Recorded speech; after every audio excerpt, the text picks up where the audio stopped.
আসসালামু আলাইকুম প্রিয় দর্শক, বিডি কুকিং ফুডের আজকের পর্বে আমি আপনাদেরকে স্বাগত জানাচ্ছি। আজ আমি আপনাদের সাথে খুবই মজার একটা নাস্তার রেসিপি শেয়ার করতে চলেছি, আর সেটা হচ্ছে আলুর পেঁয়াজু বা আলুর পাকোড়া। খুবই মজার খেতে হয় আলুর এই রেসিপিটা, আর বানানোটাও খুব সহজ। ইনগ্রিডিয়েন্টস লাগে খুবই কম, সময়ও লাগে খুব কম। আশা করছি আপনাদের কাছে এই রেসিপিটা ভালো লাগবে। চলুন তাহলে রান্নাটা শুরু করি। এই রেসিপিটা তৈরির জন্য আমি এখানে মাঝারি সাইজের 5টা আলু খোসা ছাড়িয়ে ধুয়ে নিয়েছি।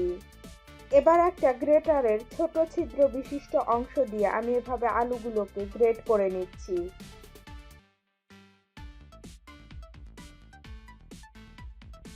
দেখুন, গ্রেট করার পর আলুগুলো ঠিক এরকম পাতলা হবে। একইভাবে আমি সবগুলো আলু গ্রেট করে নিচ্ছি। এই যে দেখুন, সবগুলো আলু গ্রেট করা হয়ে গেছে। এবার আমি আলুর ভিতরে যে অতিরিক্ত পানিটা আছে সেটা আমি হাত দিয়ে এভাবে চেপে চেপে বের করে নিচ্ছি। আলুটাকে এভাবে খুব ভালোভাবে চেপে অতিরিক্ত পানিটা বের করে ফেলতে হবে। অতিরিক্ত পানিগুলো বের করে নেওয়ার পর আলুটা ঠিক এরকম ঝরঝরে হবে।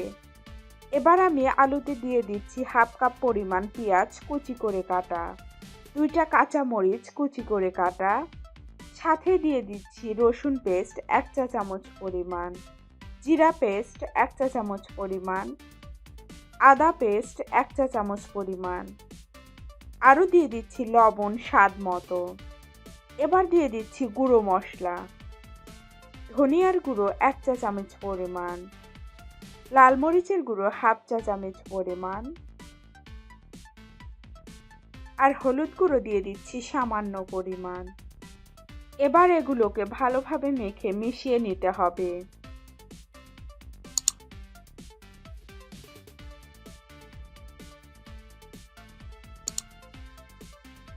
এ পর্যায়ে আমি দিয়ে দিচ্ছি 2 টেবিল চামচ পরিমাণ ময়দা। এবার খুব ভালোভাবে মেখে ময়দাটাকে মিশিয়ে দিচ্ছি।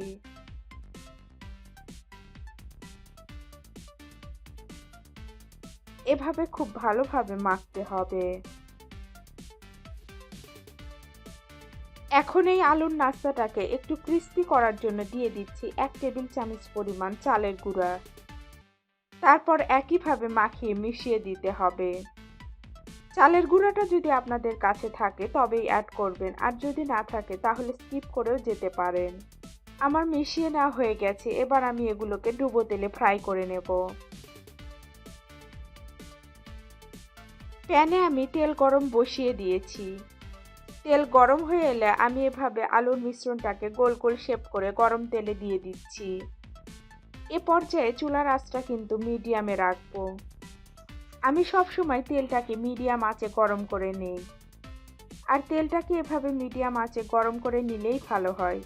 তাহলে যে কোনো কিছু গরম তেলে দিলে তাড়াতাড়ি পুড়ে যাবে না। ঠিক এরকম একটা সাইড হয়ে আসলে আমি এগুলোকে উল্টে দিচ্ছি। এভাবে উল্টে দিয়ে দিয়ে আমি এগুলোকে মোট 5 মিনিট মিডিয়াম আঁচে ভেজে নিচ্ছি।